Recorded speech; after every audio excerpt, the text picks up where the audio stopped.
પેઢી જાણી શકે, સમજી શકે તેના હેતુસર છેલ્લા 42 વર્ષથી વડોદરાના પોલો ગ્રાઉન્ડ ઉપર દશેરાના દિવસે ઉત્તર ભારત સાંસ્કૃતિક સંઘ દ્વારા રામલીલા અને રાવણ દહનનું આયોજન કરવામાં આવી રહ્યું છે। નગરી તેમજ સંસ્કારી નગરી છે।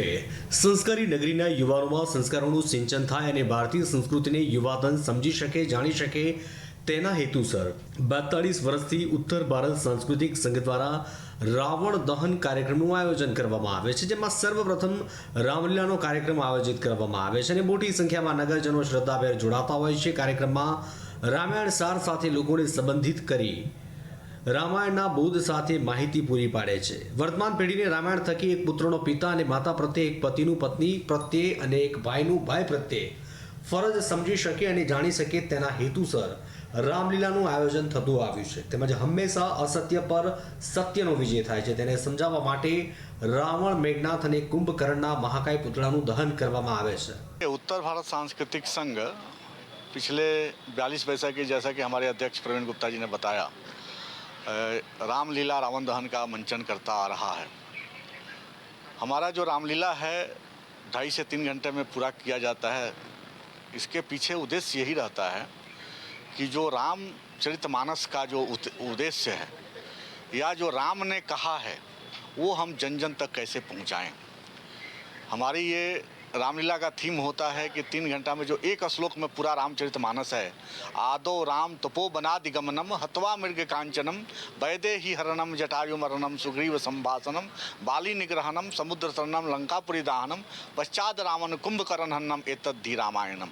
ये एक श्लोक में जो रामायण है इसमें पूरा रामचरितमानस जो है यहाँ पर मंचन होता है। आज के परिवेश में जैसे देखा जाए, जैसे कलयुग अब समझिए कि पूरे चरम सीमा पर चल रही है। आज माता पिता के प्रति जो है लोगों में जो प्रेम नहीं रहा। जो राम अपने पिता के लिए क्या किए थे, अपने माता के लिए क्या किए थे, राम ने माता का वचन पालन करने के लिए, पिता का वचन पालन करने के लिए कितना बड़ा त्याग दिया था, और त्यागी ही हमेशा पूजा जाता है। जो त्याग करने वाला होता है वो पूजा जाता है। ये उपदेश हमारे रामचरितमानस या रामलीला के मंचन के द्वारा हम लोग देते हैं। माता पिता का संबंध कैसा होना चाहिए, गुरु का संबंध कैसा होना चाहिए, समाज में भाई का संबंध कैसा होना चाहिए, भाई बहनों का संबंध कैसा होना चाहिए, ये सब चीज़ हमारे इस रामलीला के मंचन के द्वारा हम देते हैं। और हम सभी नगरवासियों को वडोदरा के यही हम आमंत्रित करते हैं कि आप आएँ और आज की पीढ़ी को यह सब चीज़ बताएं, क्योंकि आज ज़रूरी है। जिस हिसाब से वृद्धाश्रम बढ़ते जा रहा है, जिस हिसाब से माता पिता से बच्चों में संवाद की कमी होती जा रही है, जो हमारी ये मोबाइल जो है हमारी जो बचपन छीन रही है, जवानी छीन रही है, बुढ़ापा छीन रही है, इससे हम कैसे बचें इसके बारे में भी हमारा रामलीला बताता है।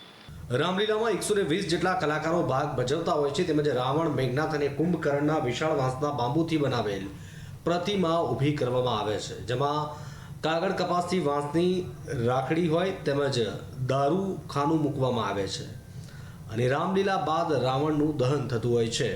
नवरात्रि के पश्चात, माँ की आराधना के पश्चात श्री राम जी का आगमन जब होता है, श्री राम जी के आगमन के साथ साथ में हम रामलीला का मंचन यहाँ करते हैं 42 वर्षों से, और एक परंपरा रही है, उस परंपरा को हम निभाते आ रहे हैं। जब रामलीला संपन्न हो जाती है यहाँ, उसके पश्चात 3 पुतले रावण, कुंभकर्ण, मेघनाथ के बनाए जाते हैं।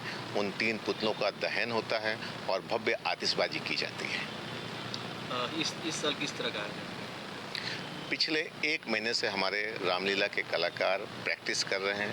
1 महीने पहले जो है ग्राउंड ये जो पुतले हैं बन के तैयार हो गए हैं। 1 दिन पहले उन पुतलों को हम यहाँ शिफ्ट करेंगे, असेंबल उनको स्पेशल जो उसके कलाकार हैं वो लोग उसे असेंबल करेंगे और वहीं पे ऑन द स्पॉट खड़ा किया करने के पश्चात 24 अक्टूबर को जो है कार्यक्रम संपन्न किया जाएगा। करीब 120 कलाकार जो हैं, जो हमारे समाज के ही, हमारे परिवार के ही, हमारे मेंबर्स के ही बच्चे रहते हैं। वर्षों से उसमें से कई लोग अलग अलग रोल निभाते हैं और उनकी प्रतिभा निखरती है। उसमें से कई ऐसे कलाकार हैं जो गुजराती लेवल के, गुजरात फिल्म के उसमें भी उनको मौका मिलता है। और उद्देश्य यही रहा है कि लोकल जो हमारे यहाँ के कलाकार हैं उन्हें हम प्रोत्साहित करें और उसके माध्यम से उन्हें एक अच्छा प्लेटफॉर्म मिलता है अपनी कला का प्रदर्शन करने के लिए। और लाइव रामलीला की जाती है यहाँ पे। समाज में जिस तरह से हम जो विमुख होते जा रहे हैं, संस्कृति से। तो प्रयास यही रहा है कि जो अपनी परंपरा रही है उस परंपरा को शहर की जनता को भी उसका जानकारी मिले, बच्चों को भी जानकारी मिले। उसके लिए हम लोग 42 वर्षों से लगातार प्रयास कर रहे हैं और संस्कारी नगरी जनता स्वयं दशहरा के दिन आके इसका दर्शन करे और लाभ लें। વર્તમાન સમયમાં વેસ્ટર્ન કલ્ચરમાં રંગાયેલા યુવા ધન ભારતીય સંસ્કૃતિ વિશે અજાણ છે, ત્યારે લોકો ભારતીય સંસ્કૃતિને સમજી શકે તેના હેતુસર ઉત્તર ભારત સાંસ્કૃતિક સંઘ દ્વારા દશેરા એક ફોટો ગ્રાઉન્ડ પર રામલીલા અને રાવણ દહનનો કાર્યક્રમ યોજવામાં આવ્યા છે.